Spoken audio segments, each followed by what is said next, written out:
Hello, আজকে তোমাদের সাথে শেয়ার করব একটা তালের কেক কী করে বানাইলাম আমি। তো তালের কেকটা বানাতে আমি তাল প্রথমে নিলাম, তারপর একটু সুজি, একটু ময়দা, তারপর চিনি, খাওয়ার সোডা দিয়ে ভালো করে একটু মিক্সড করে নিচ্ছি। মিক্সড করে মনে করে 10 মিনিট রাখলাম। রাখার পর একটা কড়াই নিলাম। অবশ্যই তাওয়াতে আমি বসাই সবসময়, আজকে কড়াইয়ের মধ্যেই বসামু। কড়াইটার মধ্যে একটু লবণ দিলাম, দিয়ে একটা বার্নার, ছোটো বার্নার দিয়ে দিছি, দিয়ে বাটিটা বসাই দিলাম। তো আমার বাটিটা বসাইতে গিয়ে আমার হাতটাও একটু লাগিয়ে গেছে কড়াইয়ের মধ্যে, তোমরা দেখতেই পারবা। তো এখানে দেখো আমি বাটিটা বসায়া তারপর একটা বাটি দিয়ে ডাক্কা দিছি।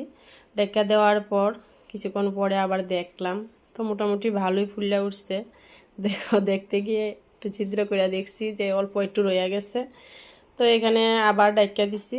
ডাক্কা দেওয়ার পর কিছুক্ষণ পরে দেখি না, খুবই সুন্দর করে ফুললে উঠছে কেকটা।